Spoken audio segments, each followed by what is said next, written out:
Horror movies that are actually scary by Z Arc. Hello everybody and welcome back to a brand new video. So it might have been 4 months since I've last done this. And dude, I'm kind of hyped for this. I know you guys so love hyped this for this. series, and if you guys didn't know, I actually love scary movies. Scary movies are like my favorite genre of movie. That's all I watch is horror movies. So yeah, I'm excited to see some movies that I haven't maybe heard of that are actually scary that maybe I should watch. Films that have gotten under my skin. So let's see. And one of them might not even be a horror movie at all. But before we start this, I gotta pay some bills. All right, let's get real here for a second, guys. Do you ever feel like the internet being haunted or scripted out to codes start browsing like a plead gotten around? Thank you, Surfshark, and let's get back to the video. I have finally gotten around to watching the film When Evil Lurks. I've not seen this, but I've seen some clips of it. That's how you pronounce it. I'm sorry if that's not correct. Who we have seen before. Isn't it a Spanish film, I think? Terrified, which overall I thought was a pretty decent film. I do think it had its scares and some scary moments, but I feel like it fell flat in the end. And I could be completely wrong, but I think I know what this movie is. 2/3 of the movie. But I saw the potential, I saw the craft. I could tell that this guy knew about horror. I kind of want to make a YouTube channel really talking about movies. When Evil Lurks. I don't know why I was putting it off for so long, but I finally decided to buckle down and watch it 2 nights ago. And to be honest, I haven't really stopped thinking about it. Just in the back of my mind. Yeah, from the little clips I've seen of it, it's looked pretty back. I'm reminded of the movie The Wailing, kind of how that movie got under my skin. I've never seen that either. Watching it, nothing in particular really stuck out to me as terrifying, but it's like the after effect. It's the aftershock that got me with this film.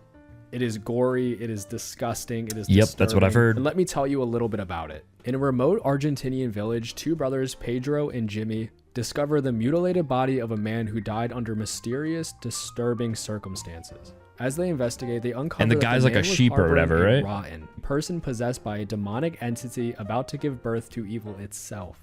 And I don't want to give away too much of the story. I think it is something you definitely need to experience yourself. One of my favorite parts about this film is the lore that it has around its story and the fact that everybody kind of follows along with it and understands what's going on.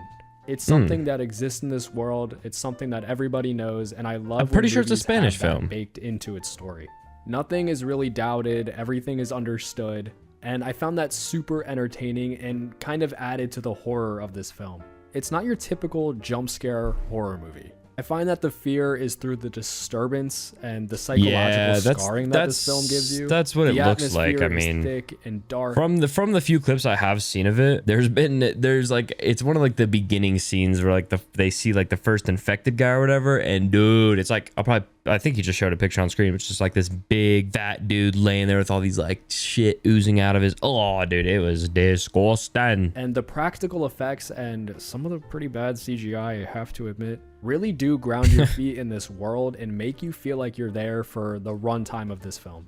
Now, if I were to get into a particular scene that really kind of got under my skin and freaked me the hell out, it's that scene where the dog attacks the little girl. Holy shit, that is one of the most brutal scenes I've ever seen. Again, I've heard realistic with the shaky cam and the violent movements of the dog, and damn, I was honestly not expecting it. I kind of felt like it was gonna happen, but I was like, nah, there's no way this movie is gonna do that. And unfortunately, I have seen that scene. Holy shit, dude. Scene completely blew my mind. Yep. Really got under my skin, like I said. Do you guys know there's this YouTube channel, big shout out to this YouTube channel called Dead Meat. They make these things called kill counts, where they go over horror movies and basically give you the whole entire plot, and then they count how many people were killed and like do it. It's a super sick series. And honestly, like, obviously I've seen a ton of horror movies, but there are a lot that I haven't seen, and the ones that I haven't seen, you know, more than likely I've watched it on Dead Meat, so I kind of like know the movie, which is a good example of this movie, When Evil Lurks. I haven't like sat down and watched the whole thing, but I have seen like I don't know if I've watched the whole video, but parts of the video on Dead Meat's channel about this movie. So I know the plot, and I know like some of the crazy shit like that happens just because I've seen their recap on it.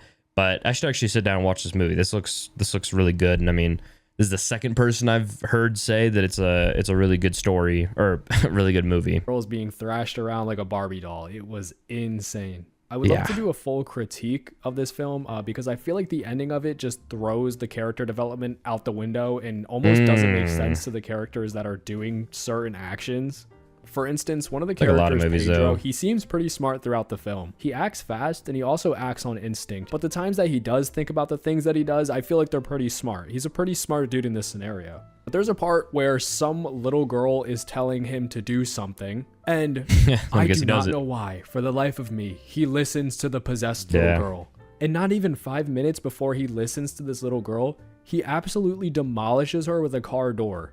And even attempts to kill this possessed little girl. And then 5 minutes later, just listens to her for some reason. And that leads to something very... I was gonna say, dude, I feel like there's so many movies that are like that. Like, they'll build up this character as like smart and intelligent and always does the right thing.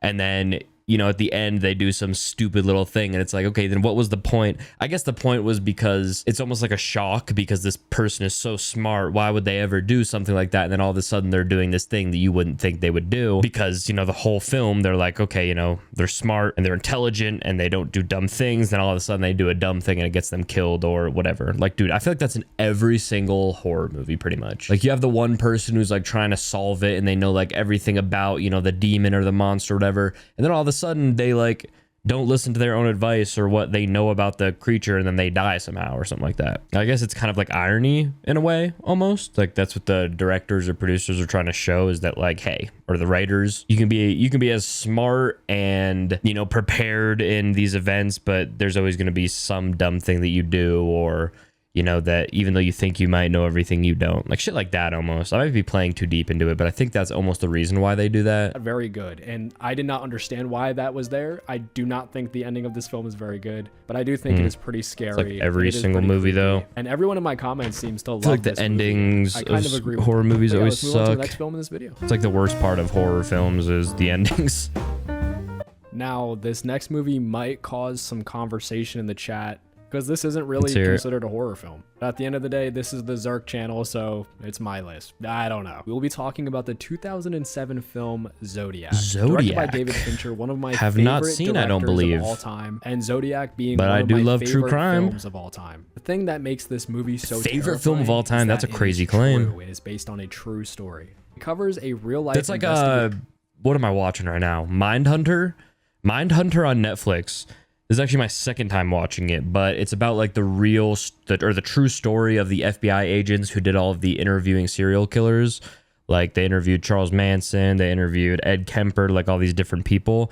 Like, I bet this is probably very similar, where it's like obviously a adaptation of what happened or depiction of what happened, but it's like still following what was true. Like, they're like in Mindhunter, there's this serial killer that they're interviewing. And while they're interviewing him, he has a little bird in his hand. And then when he walks out, he like takes the bird and throws it into a fan. Okay, this is really graphic, I know. But he throws it into the fan, it dies. And then I think in real life, he like did have a little baby bird that he somehow got in prison. But I don't think he threw it into a fan. I think he just killed it. But still, like, you're kind of using stuff that happened in real life and either adding a twist to it, or like everything is pretty much the same. I actually really like movies like that are telling a very true story, almost word for word, but then just adding like little different things in there. Especially true crime ones, because you see so many true crime movies that aren't true. So then when you see true crime movies that are actually based off of real things that happened, and you know the events are pretty similar, like, to me that's so interesting. So it's like, oh shit, this actually happened. Like, movies are supposed to be fiction, but no, I'm watching a movie that actually happened. Of the Zodiac Killer. I assume you know who he is, but for the people who don't know, he was a serial murderer who terrorized the San Francisco Bay Area during the late 1960s and 1970s, who was never found. To this day, that's insane, dude. He was never found. I believe with new technology, we are finding new things out, but it's never been set in stone, pin on the paper exactly who it is. Movie follows Jake Gyllenhaal, who is we kind of talked about this in my last video, how hard it is to catch a serial killer. And Robert Downey Jr., the man himself, like a good serial, like it's so hard to find them. is absolutely phenomenal, top tier. And Jake Gyllenhaal, who is one of my favorite actors, gives an amazing performance in one scene that I will never forget. I think about it quite literally all the time.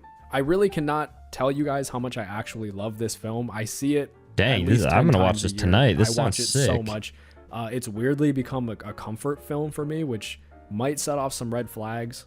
But let me get into No, why not I at find this all, movie so dude. terrifying. Dude, you're And chilling, one of the brother. main reasons is that this movie recreates the kills that the Zodiac Killer performed. And Ooh, one of that's them in my particular favorite. with a couple. Not in I'll a show weird you way. a little bit right here. It's okay. This is all gonna be okay.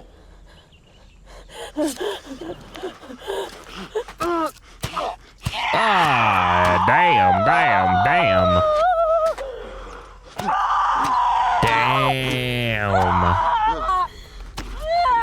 That's crazy, Is yo. an absolutely horrifying scene. It's one of Yeah, I the might have most to blur horrifying that, scenes cuz put that's to kind of film I've ever crazy. witnessed. And That not just because showed all "Ooh, that. it's a murder," but because this really happened. This truly Dude, that's what happened I'm in real saying. life. The shit that And truly because it's happens and real, it's I in a think I put movie. myself into the perspective of He the male survived? in this scene, and dude, it is Wow, absolutely he just survived. imagine this happening to you. Put yourself in That's this terrible. perspective. There's no score. It's completely just natural sound, and it makes my stomach turn every single time I watch it. And that goes for all the kills in this movie. It is absolutely horrifying to watch, just with the preconceived notion that this is all real. This truly Exactly, happened. dude. That's exactly. And He put while it the into rest of the such movie great isn't words. Damn, I could never necessarily do a that. horror film. It is more of a I sound like thriller. a It fucking is more of a idiot crime describing drama. shit It's compared to almost this like guy. Longlegs in a sense, but I don't Dude, even I feel hated like that comparing movie. the two because Zodiac Hot is take. just I did so not much like that better. movie. But if I were to give it any comparison, it's like Longlegs in that aspect. So if you enjoyed Longlegs, you'd probably love this film. Longlegs didn't do it for me. I don't know why it didn't. It just is the basement scene, I don't know. where Jake Gyllenhaal is following up on some leads. He goes to this dude's house, and what happens is one of the most tense and uncomfortable scenes I've ever witnessed in a film. It is gripping. It is filled with anxiety. You never know what's gonna happen next. Sounds like I could a just tell you banger. guys one small Get my example fucking anxiety up. that That's David sick. Fincher added into this scene to create such a hair-raising, anxiety-filled escape in this scene. It's when Jake Gyllenhaal is leaving the basement and he starts to run up the stairs and the tea kettle starts screeching at the top of its lungs that'll and do the that. score is starting to That will build sure and he's give you some frantically anxiety. trying to get out and picking up his papers and scrambling to leave, and then he gets to the door and that freaky ass dude just appears behind him because the door is locked. That is just masterpiece cinema. It is so Dang. great, down to the sound Speak- design, look, he down to the spoiled it, pacing. though. I absolutely love this scene, and because I'm of so this, down to watch this movie, just though. feels like a horror film to me. It just freaked me out. Another thing I love about Zodiac is its meticulous details. Dude, It's you know what would kind of be low-key a sick-ass idea now that I'm thinking about it? This would be such a cool idea, and I know someone's going to steal it from me, but you know what? Go ahead and steal it because this is a great idea. So you guys are getting free bread right here. Listen to this. What if, like, I guess not anybody could steal this, but, like, imagine I had a Discord community with, like, all the people who watch my videos, you know? And then, you know, every, let's say, Wednesday night or something, we did a movie night in Discord where it was like, you know, we would stream a movie and then after the movie, we would just all like talk about it. Like, obviously, during the movie, everybody would be muted except maybe like me and, you know, whoever, or maybe like we're all just muted or whatever. But then at the end we can come together and then I can like unmute people and we can all sit there and chat about the movie. That would be low-key almost like a book club, but like a movie club, just with all the people who watch my videos, because that would be sick. Because it's like, you guys watch my videos and you kind of know a little bit about me, you know? And it'd be cool because then it's like I'm interacting with you guys and we're watching a movie together and we're, you know, discussing it. Like, I feel like that would be so sick. It would be really hard to like plan it and like schedule it because like at least in my case, I feel like my schedule is very different each week. Like I usually don't stick to the same schedule. It's like I work different days and I, you know, do different things on different days. So it'd kind of be hard to plan that. But I feel like that'd be such a cool idea. Or even just to make time for that. Cause that's like a 4 or 5 hour thing that I'd have to like, or I guess not even me, like that everybody would have to dedicate time towards. So I feel like that would kind of be hard. It's like, yeah, who really can take 5 hours out of their night and watch a movie and then sit in a Discord and talk about the movie? I don't know. What do you guys think? I feel like that's kind of a cool idea. Creation of the late 1960s and 1970s. Also, I Zodiac can't is forget, one of after the this, I want to best talk about that movies Longlegs at movie. recreating a time period that I have ever seen, not only tonally but also culturally and visually. If you guys have watched David Fincher's films, you would know that he is known for his obsessive detail, and he I don't know if I've completely ever went all seen out, any of those. I've seen that authentically Seven capturing movie, this I time think. period. From the set design and the locations, the cinematography, the props, the costumes, Dang. even down to the fonts that they use on the paper and the print materials, it is just insane how close it follows the time period. For instance, they use custom filters and lighting to mimic the texture of 1970s film stock. And the Zodiac letters, the police reports, and the newspaper layouts were recreated from originals, often using the actual fonts and formats from the time. Dude, it's just insane. Dude. You could really write a whole entire essay about this film. Yeah, this sounds like a really great movie. I suggest all of you watch it. I know you guys are saying this is not a horror film. I'd be so down to watch that. And I'm going to apologize to nobody. I still love you guys. I think it's a genre of horror. It's like it's almost like a thriller. I feel like a thriller is a horror movie, just not supposed to be scary, you know? Oh, but what I was gonna say about Longlegs is, for some reason, if you guys have seen Longlegs, let me know what you guys think about that movie. That movie just didn't do it for me. I don't know why. I don't know. I think there was way too much hype when I went into that movie, because I'm a big, like, if something doesn't live up to the hype, it's completely ruined for me, I feel like. Like, if there's a movie, like the new movie that just came out, Weapons, I've heard insane things about. I've heard people go as far to saying it's the best horror movie of all time. Like, it's getting so much hype. So it's like, if I go into that movie and to me it doesn't live up to the best horror movie hype of all time, then I feel like I'm just not going to like it. I think that's also just because I've seen so many horror movies. And so I guess that was kind of my case with Longlegs. Like, I heard this movie was so good and so creepy and so scary and so suspenseful, and it had you on the edge of your seat. And then I watched Longlegs, and low-key I was kind of bored. I was just like, I don't know. I didn't really find it that scary. I thought some aspects of it were kind of hard to follow along. I mean, I'm not saying it was a terrible movie. I just didn't really like it that much. Tony Hawk Session 9? The movie Session 9. Although this movie sounds like a Tony Hawk game, I promise you it is not. Okay, I was Session confused. 9 I was is like, a 2001 Tony Hawk has a horror movie? About a group of asbestos removal workers who start work in an abandoned insane asylum. That's a Already, plot I've never heard before. Is absolutely beautiful. Chef's kiss. I love when films are set up like this. Also, I'm reading the synopsis, and whoever wrote this absolutely cooked. The complex of buildings looms up out of the woods like a dormant beast. Grand, imposing, abandoned, deteriorating.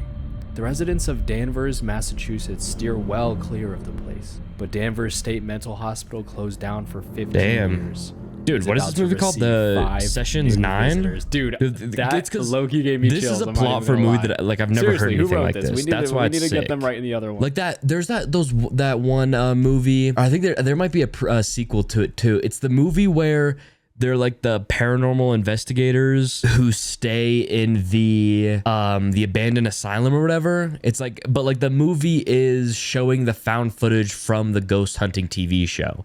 So like, it's almost like Hell House. Like, if you guys have seen Hell House, you know how there's like interviews like in the movie. Like, obviously they're fake interviews, but like, dude, movies like that are low-key sick. It's like, I guess almost most found footage movies are like that, but I think that's a really cool genre of horror, is the found footage. Like, I'm a huge fan of found footage because, like, that it's filmed in the first person, you know, like you almost feel as if you're there. Like, dude, watching a horror movie like that, a POV horror movie or a first person horror movie in VR would be so sick. Dude, I should get a VR just to watch horror movies. And it's like, yeah, you put on something like, you know, Hell House or something like, I bet this movie, Sessions 9 or whatever it's called. And it probably feels like, dude, you're in that room. Like, that'd be scary as shit. If you do any research on horror films on the internet, specifically looking through Reddit threads, this movie comes up a lot as a underrated horror film that if you haven't seen it, you should check out. And I heightened my fedora and raised my eyebrows, and I said, let me see if that's true.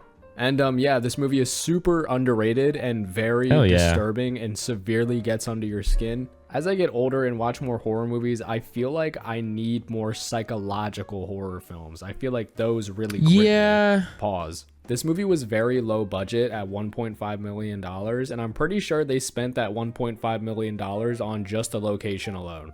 Because this asylum is truly the main character and is such an awesome aspect of the film that without it, I don't even know if this movie would have hit this. Psychological horror movies. How do we feel about those? I feel like I have to be in a really weird mood to watch a psychological thriller or a psychological horror movie. You know, like some because those movies can get very confusing very fast. So that's the thing. Like if you're watching a movie like that, I feel like you have to be locked in 24/7. And if you're not locked into the movie at any point, like, dude, you could miss 10, 15 seconds of dialogue and then all of a sudden you don't know what the fuck's going on. That's like some movies that I've seen. Like the first time I watched like Hereditary, that's really the only thing that can go to my head right now is a psychological horror movie. But sometimes even like Insidious, maybe. I don't really know what we're classifying as psychological here, but I feel like those movies, like the first time you watch them, if you're not completely locked in, like you just miss the whole thing and you just don't like the movie. That's like Insidious. Like, dude, people love Insidious, but I think because I was so confused about the first one, just because I didn't really pay that much attention, that I've never gone back to rewatch it and like actually sit there and focus, you know? Because I feel like sometimes, like most of the time for me, when I'm watching a scary movie, I don't want to be thinking too much, you know? Like I kind of just want to watch a movie that's going to scare me, you know? You'll rattle me up a little bit. You know, I'm not trying to sit there and be like, oh, the writing on the wall must mean it's this fool because this fool did this and then this, and it's like all this shit. I'm like, dude, just give it to me, just give it to me straight. Okay, someone died in the house, now it's haunted. You know, like, but I'm not saying psychological horror movies are bad. I'm just saying that I feel like you have to be really locked in to watch those, and I personally think that sometimes I have to be in the right mood to watch a psychological horror movie. Is kind of what I'm getting at here. I'm not saying they're bad. I actually really do like psychological horror movies. Like I think Hereditary is a great movie after I, you know, watched it more than once and after I actually like understood what was going on, you know, then it was like, oh shit, that's a good movie. Same with some movies, like a lot of A24 movies are like that. I guess they're psychological horrors, but I've liked all those. Like, dude, Talk to Me was a great movie. I just watched one the other day from A24, the same people who made Talk to Me. Circles or some what is that movie called? Bring Her Back. That's Circles. No way, I just called it Circles. Yeah, wait, where'd it go? Yeah, Bring Her Back. I just watched Bring Her Back pretty recently when it came out on Amazon. Dude, that was a great movie. But yeah, I rest my case. Normal scary horror movies are more of a chill vibe where you kind of just want to sit back and get scared. You know, you don't really want to think too much. And then psychological ones are if you're really trying to understand the deep meaning and like they're scaring you using stuff that's not like jump scares. You know what I'm saying? I don't know. It's hard to explain. I don't know. You guys, I think you guys know what I'm talking about. I don't know why I'm trying to explain this so well. You guys definitely know what I'm talking about. And to those who are about to leave a comment saying $1.5 million is not a small budget when compared to most movies, is a small budget. That Weapons movie that just came out, I think it had like a $38 million budget or something like that. Like, dude, that's crazy. When it comes to making full-length films. I remember when I was talking about Skinamarink that it only had a $15,000 budget, and there were people even then in the comments saying $15,000 is not a small budget. I couldn't watch that movie. Film. Sometimes, man, the I YouTube could not. comments they blow. Skinamarink, is that what it's called? I remember I played on Amazon and I just scrolled through the timeline and I saw it was like all the same angle or something like that, and I was like, dude, I'm not watching this for the next 2 hours. It's not happening. Sorry, dude, my nose is itchy. When I do a little giggle, a little laugh, I'll just read some comments. Getting back on track here. Yeah, that's a dumb Session comment. 9 is a very creepy film. I honestly don't know why it affected me so bad. It really did psychologically dig into my brain. And one of the asbestos cleaners, whatever they are, power wash simulator dudes, he finds these tapes in the basement of the asylum and starts listening to them. And it's like an interview or a session. So it's not like a haunted asylum type thing. Of this certain person who was checked into the ward who has a multiple personality disorder, split head ass. And I'm not going to give you guys good specifics movie, Split. because Great truly, movie. I genuinely mean this. I say this a lot. You need to go into this movie blind. How many times have I said that in my whole entire YouTube career? And this time, I truly, honestly, really do mean it. I do not want to spoil anything. And there's going to be a lot of people who don't like this film, and that's okay with me because it's my list. And I did find this movie very scary. But the tapes were just disturbing. Dude, I might watch all three of these movies I'm watching tonight. I'm actually not joking. Through the speakers on my TV were sending chills down to my tippy toes. Actually, I'll probably be editing this video you're watching right now while I'm watching this movie. There's a specific line at the end that really gets you. And I've also seen that there's some sort of alternate ending, so keep that in mind when you watch this. You can look up and find an alternate ending. I didn't see it yet, but I have seen people discussing that it does exist. The low budgetness really adds to this film. It's very digital looking, and this movie has one of the greatest line deliveries I've ever heard in my whole entire life. Here, take a listen. Hey, fuck you. I know this part of the video seems almost like a comedic bit, like I'm not really taking this that looks kind of whack, but you really need to watch this that movie looked whack as hell. You need to go into it at nighttime by yourself and lock the fuck in. I promise you, at some point, you will feel some form of uneasiness. And if you're like me, you'll feel it for days on end. I'm still thinking about this film, and I watched it. I'm just not a fan of, I don't know. I feel like movies like that that are like really bad acting, dude, it ruins the movie for me. Oh, like what's that one movie? It Follows. So again, about talking about the dead meat thing, I watched like the whole recap on It Follows, but I couldn't watch the actual movie because in the beginning there's this scene where like they're all like all the friends or whatever, they're like in someone's room, and one of the girls like farts or something. She's like, hey, guess what? And then farts. And it was like the worst acting I've ever seen in my life. And I was like, I can't do this. I can't do this. But yeah, guys, that was a great video from Zark, if that's how you say his name, or Zark or whatever. But yeah, great video. It's actually my first video I've seen of this guy. And this is why I like doing the reaction channel, because dude, I'm finding so many different creators that, you know, I'm now subscribing to, and I'm going to watch all their videos now. Like, this is sick. Hopefully it's doing the same for you guys. Yeah, anyways, thank you guys so much for watching. See you guys in the next video. Peace.